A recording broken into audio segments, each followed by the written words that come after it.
অর্থাৎ আল্লাহ বোঝাচ্ছেন, ও বান্দা, সম্পর্ক হওয়ার পরেই দুনিয়ার কিছু চেয়েও না, তাহলে সম্পর্ক কি হয়ে যাবে? নষ্ট হয়ে যাবে। এই জন্য মুরব্বীরা বলেন যে কারোর সাথে যদি তোমার সম্পর্ক আজীবন টিকিয়ে রাখতে হয়, তাহলে লেনদেন করো না, অর্থের লেনদেন তার সাথে করো, তাহলে সম্পর্কটা নষ্ট হয়ে যাবে।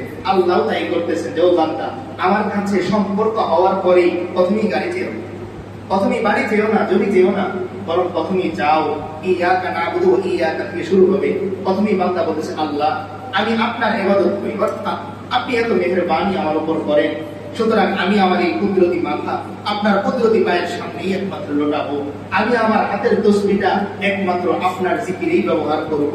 আমার এই হাত একমাত্র আপনার পক্ষেই চলবে, আমার এই জবান একমাত্র আপনার পক্ষেই চলবে, আমার এই দিমাগ একমাত্র আপনার পক্ষেই চলবে।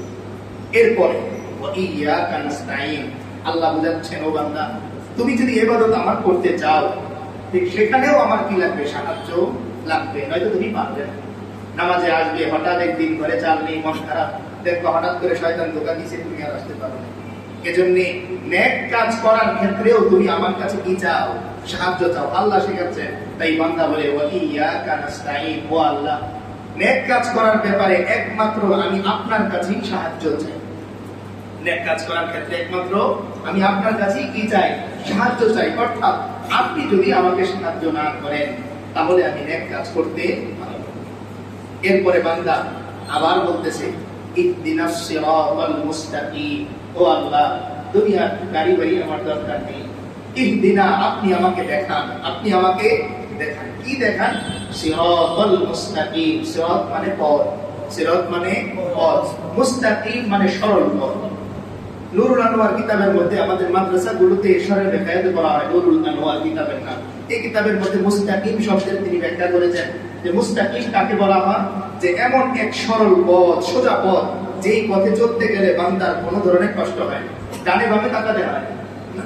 দেখবেন ওই বাড়ির ওখানে, এই উঠানের জায়গাটা যখন আপনি একটু সিমেন্ট দিয়ে করে সমান করেন না, সেখানে রাতে আলো না থাকলেও আপনি দিব্যি চলতে পারেন।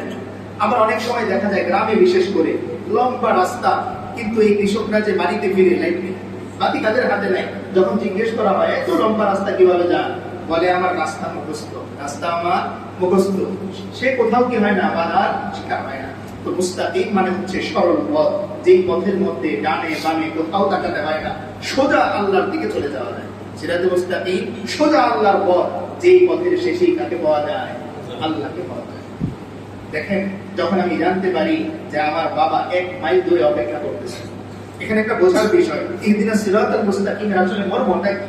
আমি যখন জানি আমার ছেলে এয়ারপোর্টে এসে পৌঁছাচ্ছে, একটু খেয়াল করেন তো, এই মুহূর্তে রাস্তায় যদি আমি কোথাও দেখি যে 20টা লেবু 5 টাকায় বিক্রি হচ্ছে, 20টা লেবু 5 টাকায় বিক্রি হচ্ছে, কিংবা 1 কাঠা জমি বিক্রি হচ্ছে মাত্র 20,000 টাকা, এটা হচ্ছে রাস্তার সিচুয়েশন। আর অন্যদিকে আমার ছেলে বাহির থেকে 20 বছর পরে আসছে, কত বছর?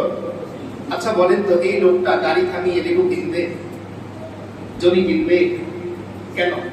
সে কি লাভবান হতে চায় না? চায়, কিন্তু তার টার্গেট আমার ছেলে কোথায় আসতেছে?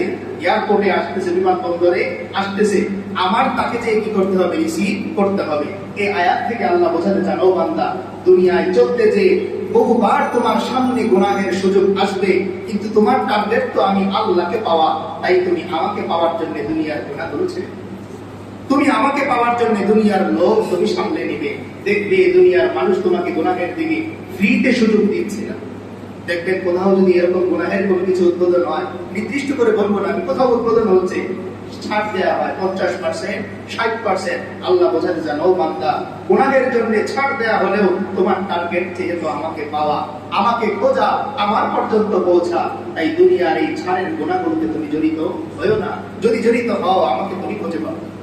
এই জন্যই যদি কখনো এরকম হয় যে আমি বিমানবন্দরে পৌঁছতে দেরি করেছি, অনেক সময় দেখা যায় আমার ছেলে গাড়ি নিয়ে বাড়িতে চলে আসে, তারপর আপনার যেতে এত দেরি হচ্ছে, এই জন্য আমি কি করেছি? গাড়ি নিয়ে চলে এসেছি।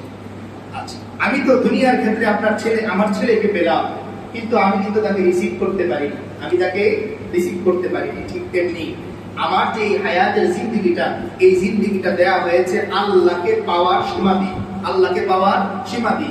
আমি যদি দুনিয়ার এই লোভে পড়ে সময় নষ্ট করি, তাহলে আল্লাহ পর্যন্ত পৌঁছার আগেই আমার হায়াত শেষ হয়ে যাবে। যেমন আমাকে এখান থেকে আব্দুল্লাহপুর যাওয়ার জন্য 20 মিনিট সময় দেওয়া হবে। কত মিনিট? আমরা খুব খেয়াল করেছি, কয় মিনিট? 20 মিনিট। এখন আমি এখান থেকে বের হওয়ার পর ছাতা কিনি, আমি এখান থেকে বের হওয়ার পর একটু ফল কিনি, এভাবে দেখা গেল আমার 15 মিনিট সময় চলে গেছে। আমার আব্দুল্লাহপুর যাওয়ার টাইম কতক্ষণ? 20 মিনিট। যখন 15 মিনিট হয়ে গেল তখন পর্যন্ত আমি চিন্তা করতেছি আরো তো 5 মিনিট আছে, একটা মোটরসাইকেল নিয়ে টানতে 2 মিনিটে চলে যাবে। কিন্তু দুর্ভাগ্য আমার, রাস্তায় জ্যাম থাকার কারণে মোটরসাইকেল তো আমি নিলাম, কিন্তু সময় এর আগেই শেষ হয়ে গিয়েছে। আল্লাহ তাআলা এটা বোঝাতে চান, বান্দা তুমিও এরকম প্রতিদিন মনে করো আগামীকাল থেকে নামাজ শুরু করব, আগামী বছর থেকে রোজা শুরু করব। কে তোমাকে বললো আগামী বছরের রোজা তুমি পাবে? কে তোমাকে বললো আগামীকালের ফজর তুমি পাবে? তুমি কি দেখোনি তোমার বাবা ফজরের জন্য প্রস্তুতি নিয়ে শোয়ার পরে রাতে ঘুমের মধ্যেই চলে গেছে? তুমি কি দেখোনি তোমার মা উমরার নিয়ত করে উমরা করার আগেই চলে গেছে? তুমি কি দেখোনি তোমার ভাই মাদ্রাসা করার টার্গেট নিয়ে মাদ্রাসা উদ্বোধন হওয়ার আগেই চলে গেছে? তুমি কি দেখোনি কত মানুষ হিফজ শেষ করার আগে চলে গেছে? সন্তান হিফজ শেষ করবে, পাগড়ি নিবে, কিন্তু এর আগেই বাবা চলে গেছে। পাগড়ি নিয়ে সন্তান কবরস্থানে। আমার ছোট ভাই যখন হাফেজ হয়, আমার দাদা তার খুব নিয়ত ছিল যে আমার ছোট নাতিটা হাফেজ হলে আল্লাহ যেন আমার নেই। ও যেদিন হাফেজ হইলো পাগড়ি দিবে, হাফেজ হওয়া দেখে গেছে, পাগড়ি দেখাটা তার খুব শখ ছিল যে ওর পাগড়ির দিন আমি উপস্থিত থাকবো, যেহেতু আমি বলেছিলাম আমার দিন আসছে। কিন্তু ঘটনাক্রমে যেদিন পাগড়ি দেওয়া হবে 1-2 দিন আগে তিনি চলে গেছেন পাগড়ি নিয়ে কবরস্থানে। তো আল্লাহ তাআলা বোঝাতে চান, ও বান্দা তোমারে কে গ্যারান্টি দিল আগামীকালের ফজর তুমি পাবে? না, এখন থেকেই শুরু করো। নেক আমল কখন থেকে শুরু করবো? আমি কালকে থেকে না, বরং এখন থেকে। আল্লাহ তাআলা বান্দাকে এই আয়াতের মাধ্যমে এই জিনিসটাই বোঝাতে চাচ্ছেন যে বান্দা তোমার এই হায়াতের জিন্দেগিটা খুবই অল্প সময়, খুবই অল্প সময়। হুট করে একদিন তুমি চলে আসবে, শরীর সব কিছু হয়, কোনো প্রবলেম নেই, এরপরে